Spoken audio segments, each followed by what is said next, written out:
Hello, my name is Jared Weiss, and I'm a medical oncologist at the University of Pennsylvania and faculty member for GRACE, the Global Resource for Advancing Cancer Education. Today, I'm happy to introduce Dr. Alex Lin, Assistant Professor in the Department of Radiation Oncology at the University of Pennsylvania, who will be speaking today on post-operative radiation for cancers of the head and neck, indications, results, and future direction. Our program is supported by an educational grant from Eli Lilly, who had no input into its content. Dr. Lin has indicated that he has no conflicts of interest to declare. So with that, I'll turn it over to Dr. Lin. Thank you, Dr. Weiss. And I'd like to give my thanks to Dr. Weiss and to Dr. West and to Grace for this opportunity to speak to you tonight. So the outline of my talk tonight, I first wanted to give a brief outline and history of radiation therapy, its origins, why it's used, and then I'm going to talk a little bit about why radiation may be recommended after surgery. After that, we'll walk through a typical course of radiation for someone with head and neck cancer. We'll talk about benefits, we'll talk about potential side effects, and then we'll cover strategies that we currently use to minimize toxicity. And finally, we'll talk about the future. Which direction is this field heading in, and what are the anticipated results and possible advances that we can look forward to? So what is radiation therapy? I'd first like to start with a brief history lesson. The picture on the left is of Dr. Willem Röntgen, and Dr. Röntgen is considered the father of diagnostic radiology. In 1895, Dr. Röntgen discovered X-rays from his investigations when passing electrical discharge through various types of vacuum tubes. And when he did this, he found that he could actually take images, and the picture shown on the right actually is the first picture ever taken with an X-ray. It's the left hand of Dr. Röntgen's wife. And for his discovery of X-rays, Dr. Röntgen was given the Nobel Prize in Physics in 1901. He was the first recipient of the Nobel Prize in Physics. This next slide shows some of the giants of the field of radiation oncology.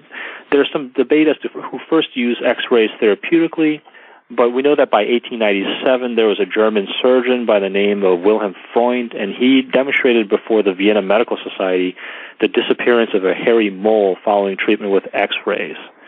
Antoine Becquerel is credited with discovering radioactivity in 1898, and in that same year, radium was isolated by Pierre and Marie Curie. The Curies won the Nobel Prize in Physics in 1903, and Marie Curie won the Nobel Prize in Chemistry in 1911 for her work on the chemistry of radium. This is a picture of an early X-ray unit used to treat patients. The limitations of these first treatment units were really an inability to produce high-energy X-rays. High-energy X-rays are the ones that are deeply penetrating, the ones that we can use to treat deep-seated tumors. And so the difficulty is really an inability to treat deep-seated tumors without excessive skin toxicity. This next picture is of a linear accelerator. And these are the standard treatments that we use today, and they're equipped to produce varying types of radiation at different energies.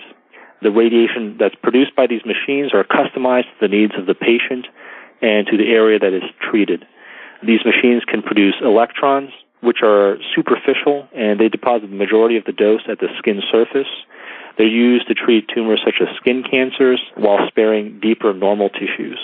Linear accelerators can also produce photons, which are deeply penetrating, deposit most of their dose deep to the skin, and they are used to treat deep-seated tumors such as prostate cancers, abdominal tumors, or lung cancers while sparing the skin. This is a chart that just compares and contrasts the differences between therapeutic and diagnostic radiation. Obviously, therapeutic radiation is used for cancer therapy, and the source is oftentimes a linear accelerator. Back in the 60s and 70s, we used a radiation-emitting source, such as cobalt-60, which is still used today in many facilities, but linear accelerators are the most common type of machine that we use today. The energy of X-rays that are produced are of megavoltage high energy levels compared to those from a diagnostic X-ray unit, which are of kilovoltage energy. Therapeutic radiation is given on a daily basis, and we have the ability to deliver dose to areas of disease. And then we can also try to minimize and shape the radiation to minimize dose to normal tissues. Compare that to diagnostic radiation, which delivers uniform dose to all tissues in the field. This here, again, is the picture of that linear accelerator. I just wanted to walk you through the specific parts of a treatment unit. There's a gantry, and the gantry is where radiation is emitted.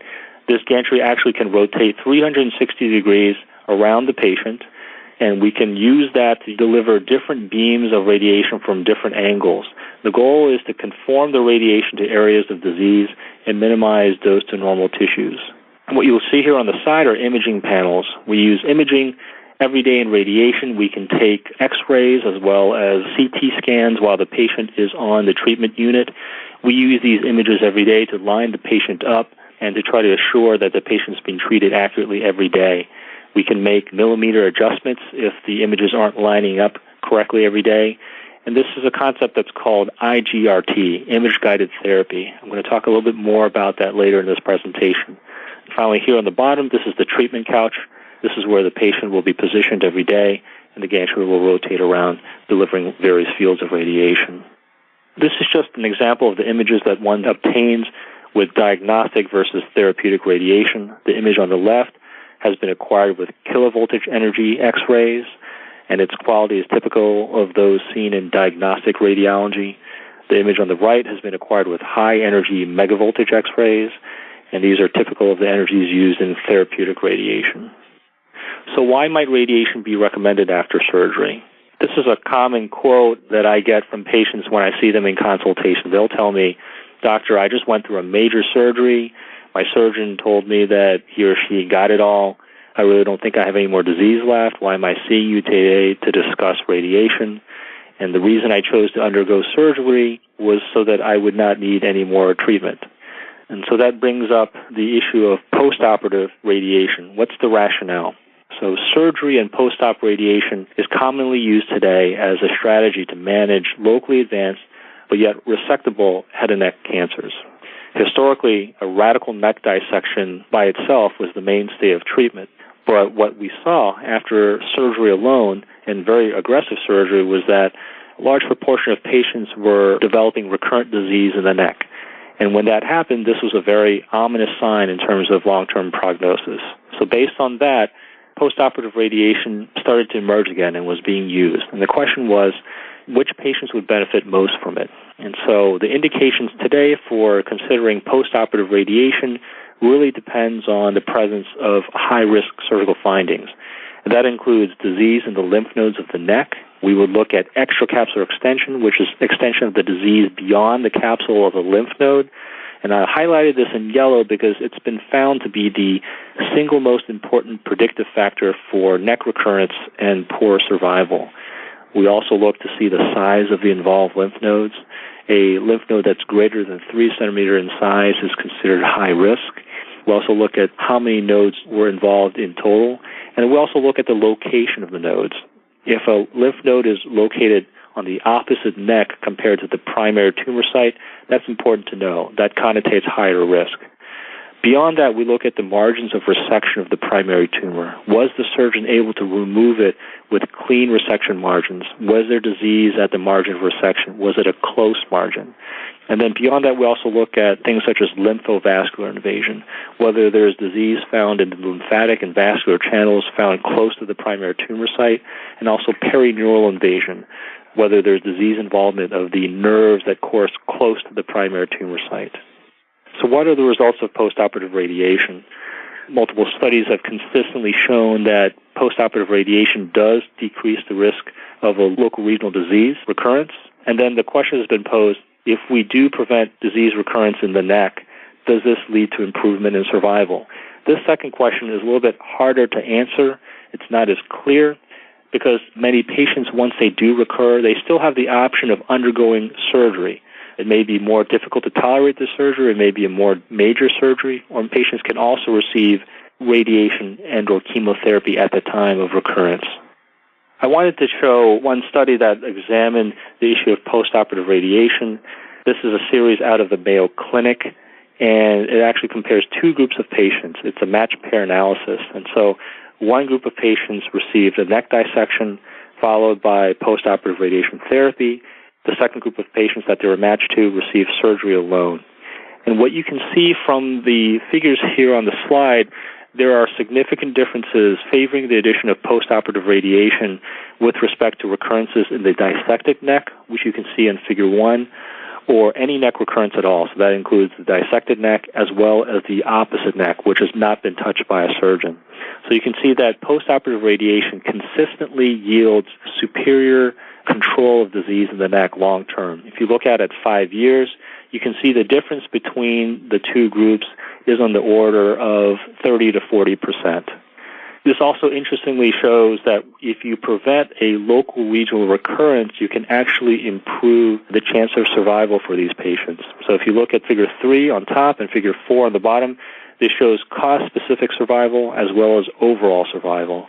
And what you can see is that significant difference in control of disease in the neck leads to a significant difference in chances of survival long term. If you look out at 5 years, there's about a 20% higher likelihood that someone would be alive and cancer-free at that time. So this is just one series, but it shows that postoperative radiation does indeed improve the chance of disease control in the neck, and this may lead to greater chances of survival and cure. I also want to touch briefly on when we would add chemotherapy to radiation. So adding chemo to radiation intensifies the treatment, and it's really indicated for high-risk pathologic findings at the time of surgery, specifically residual disease, so positive margins at the resection, or extension of disease beyond the capsule of the lymph node.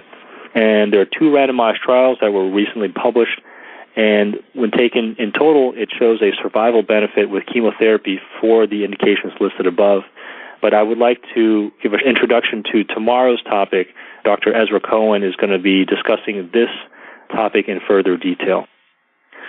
So next I want to walk you through what a typical course of radiation would be like for a patient for head and neck cancer. This is a flow chart. We would start with the initial consultation. At the time of consult, what I'd like to do is sit down and obtain a complete history. We'll talk about how things started, what are the symptoms that brought the cancer to attention, review of the diagnostic workup, scans, biopsies, and results from surgery. I would review in detail what was done, what type of resection was done, what are the pathologic findings, what are the high-risk pathologic factors that I mentioned earlier that might lead me to strongly consider and recommend a course of postoperative radiation. We would then conduct a physical exam and evaluation. I would check to make sure that a patient's healing adequately from their surgery, making sure that they were in shape and ready to undergo a course of postoperative radiation. And then I would check the site of surgery and make sure that there's no sign of recurrent or persistent disease. Those are all things that we would need to know prior to designing radiation fields and coming up with a treatment plan for the patient.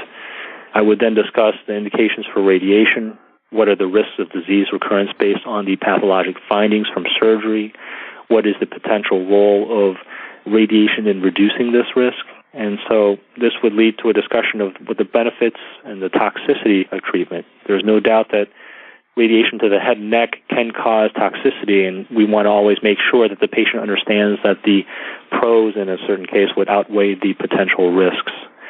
And after discussing potential side effects, I would then schedule pre-radiation evaluations, and then after that, a treatment planning session. The pre-radiation evaluations are with practitioners and people who are involved in head and neck cancer care that perform very important evaluations that need to be done prior to radiation.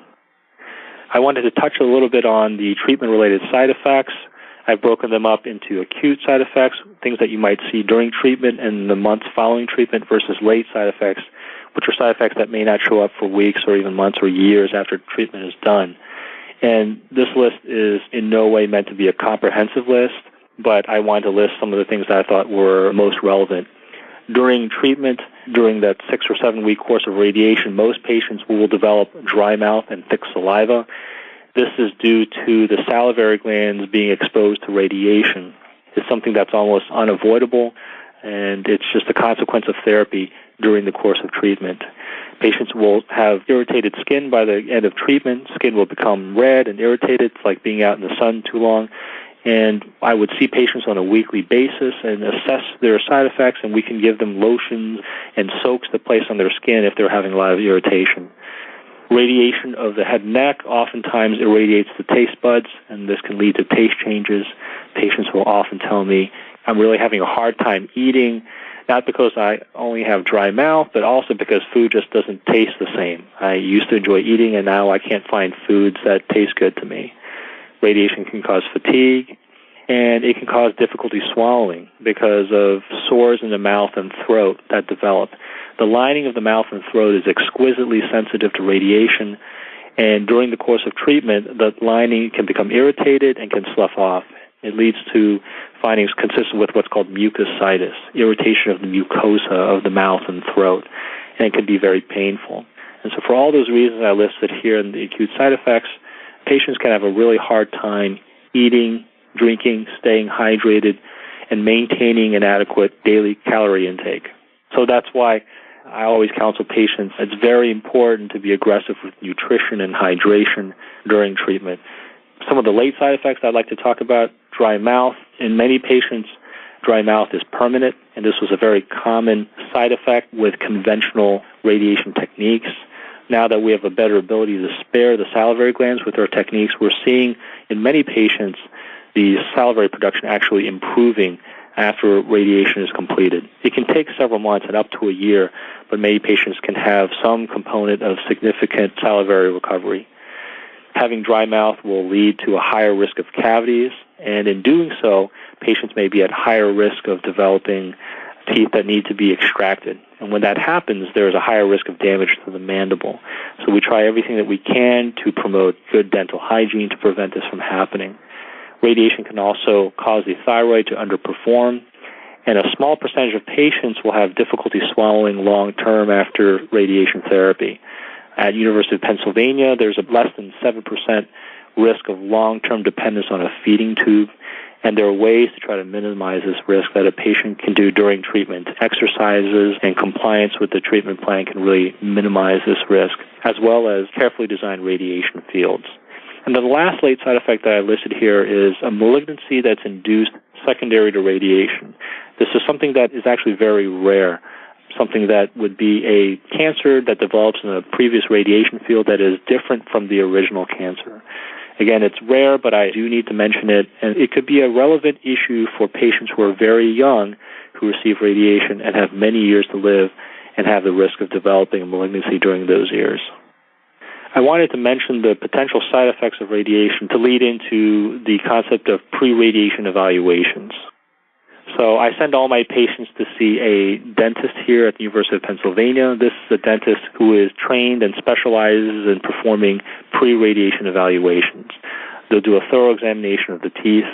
They'll make customized fluoride trays for patients, knowing that they're going to be at increased risk of cavities long-term after treatment. So fluoride treatment is going to be a lifelong thing for our patients. They'll often make customized molds for people who have a lot of fillings, and the metal from the fillings can actually alter and cause scatter from the radiation to that area, and the molds can actually try to decrease that scatter and potentially decrease the side effects in that area.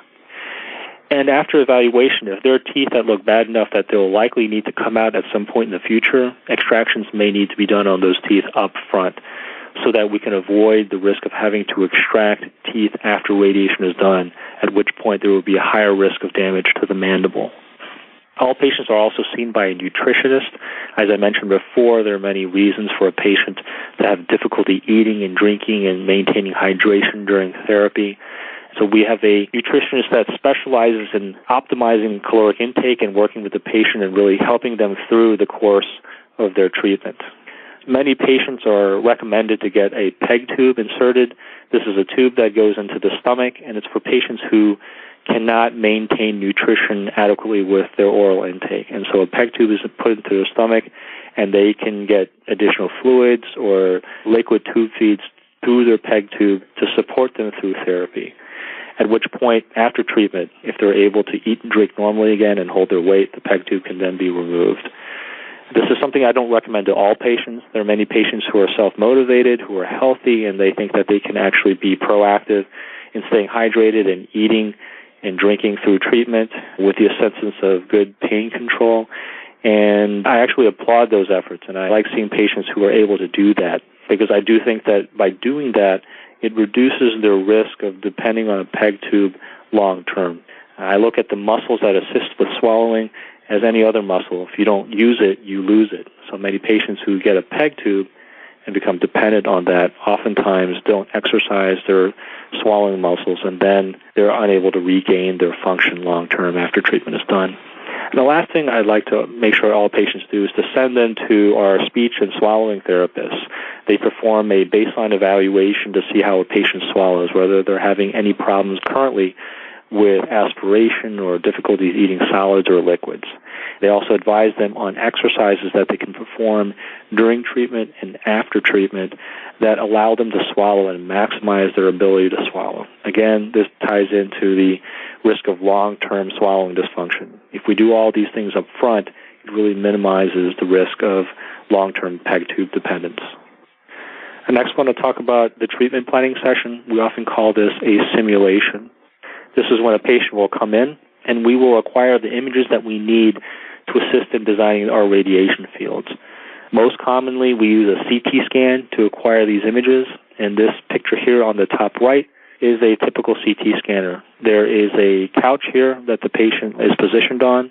They'll lie flat, either on their back or on their belly. Most commonly for head and neck cancer, they lie on their back. And then the patient is sent through the bore, and we acquire images. We use a mask to immobilize the patient, and this is a picture of a thermoplastic mask here on the bottom. This is a mask that's made out of a mesh. It's plastic, and it conforms to the shape of a patient's anatomy. The purpose of this mask is to help the patient stay still during treatment, because we're using very advanced techniques of radiation and treating with millimeter accuracies. Any type of movement during the treatment could actually throw that off. So that's the purpose of this immobilization mask. There are other ways to obtain simulation images. We can use PET-CT scan or MRI, and oftentimes we give contrast in our head and neck cancer patients to assist with visualization of important structures and vessels that we need to identify when we're trying to come up with a radiation design and plan. This is just a representative axial slice on a CT scan, and the simulation actually acquires a whole stack of these images so that we can reconstruct a patient's anatomy three-dimensionally, so we can identify areas at risk of disease as well as normal tissues that we want to avoid.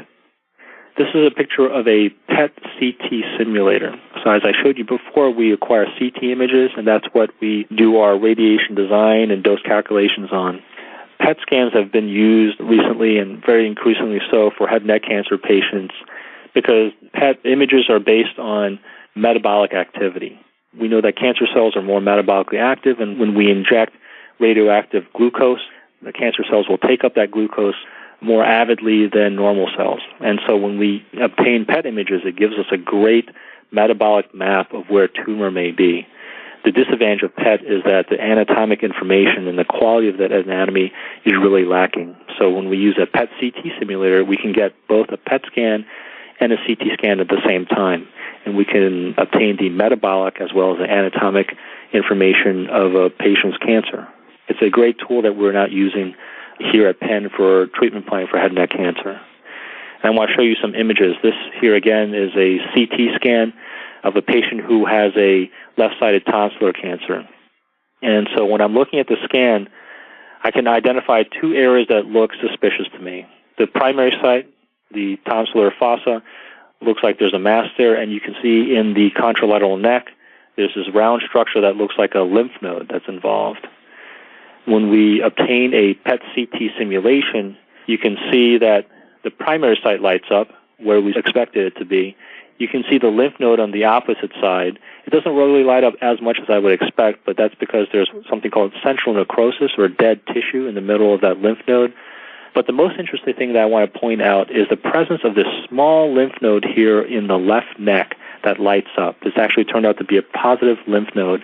And if we didn't have the PET information, if I were just to look blindly at the CT scan, it would appear to be a normal-sized lymph node.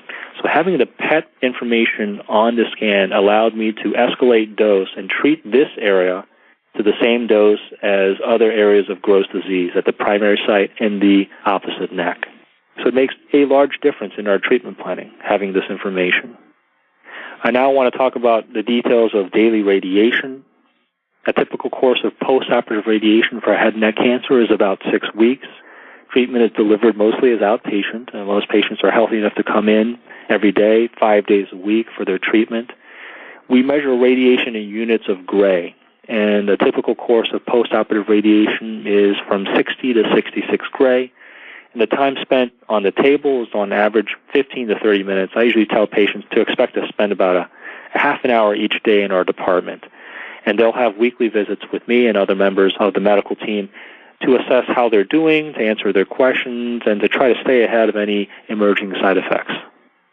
I mentioned before the concept of image-guided radiation therapy, and what we do here at Penn is we use daily imaging in our head and neck cancer patients.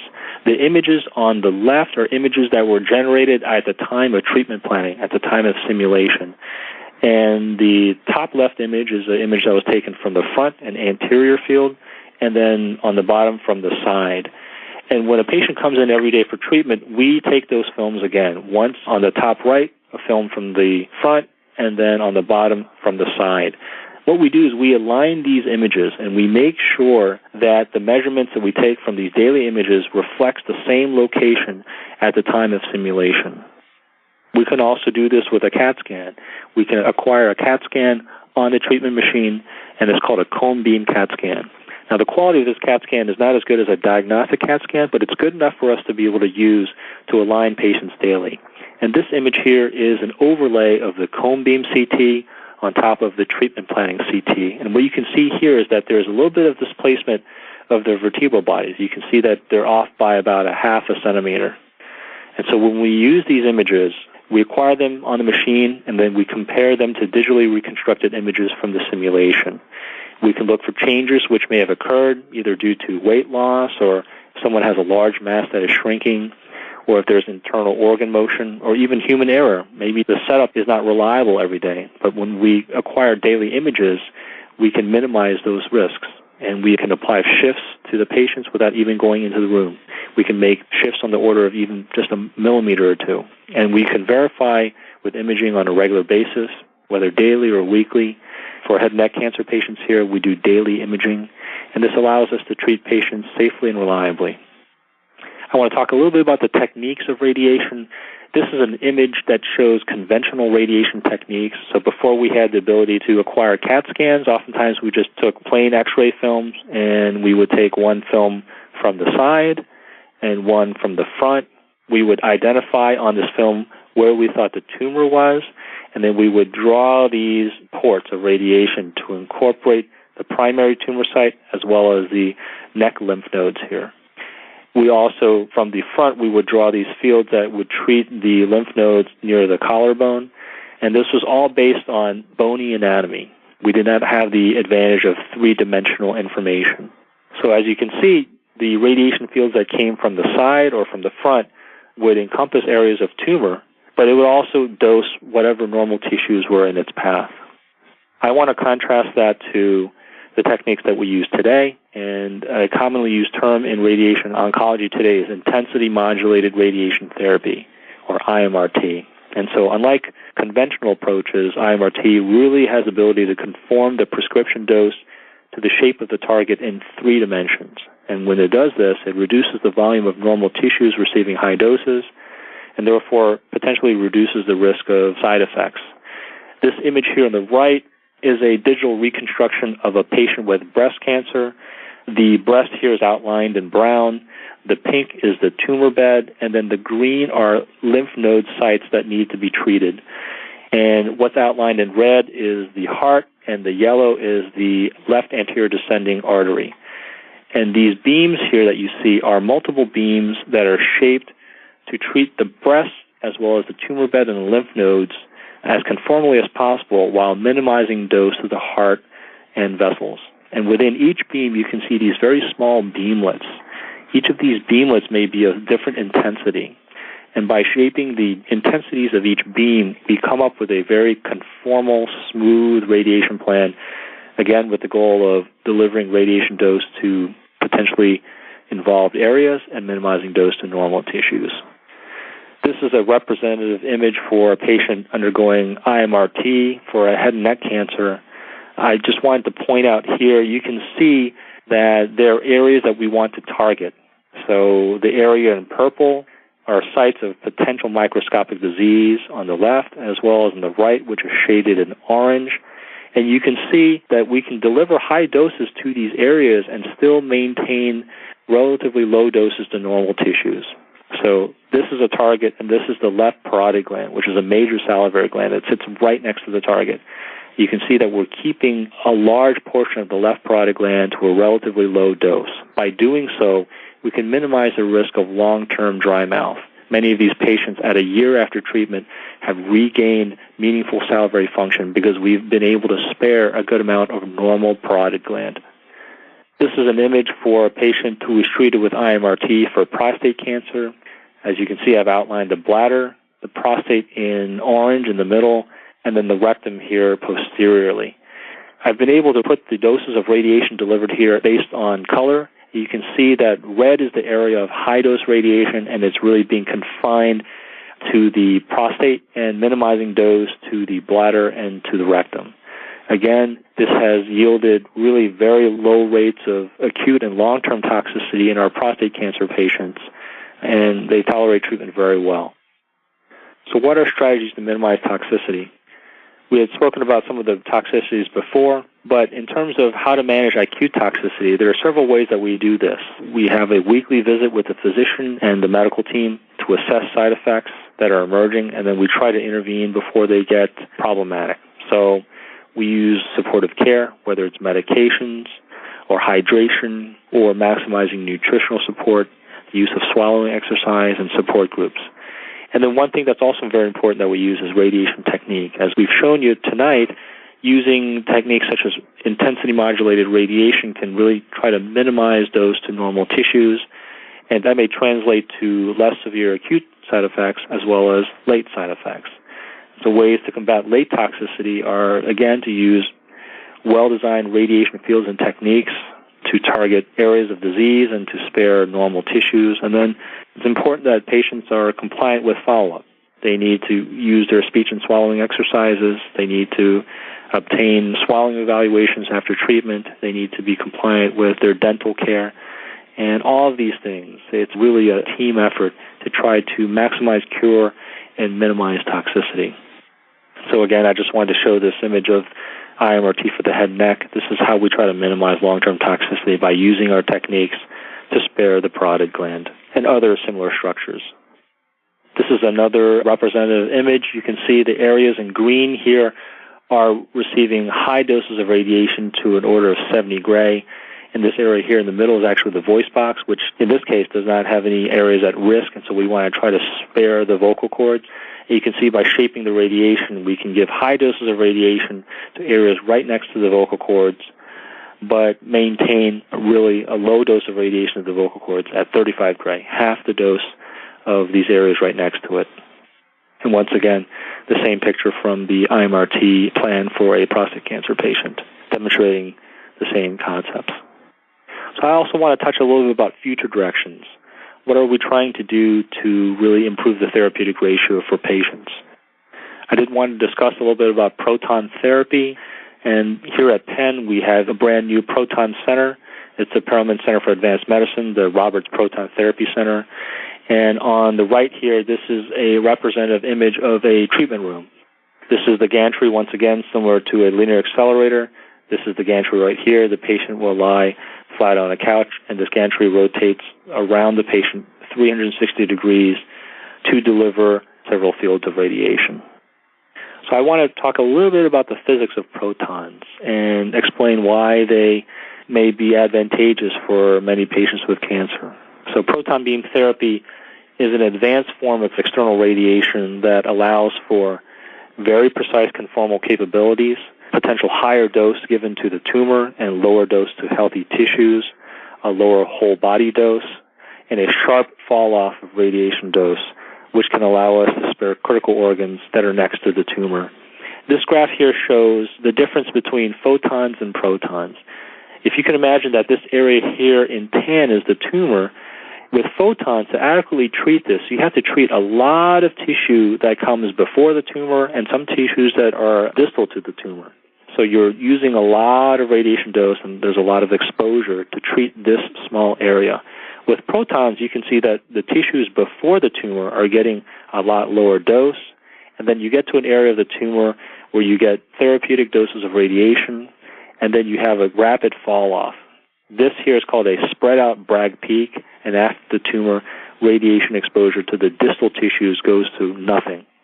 So we anticipate that by appropriately using protons, this can potentially lead to improved local tumor control by escalating the dose of radiation to the tumor or decreased toxicity.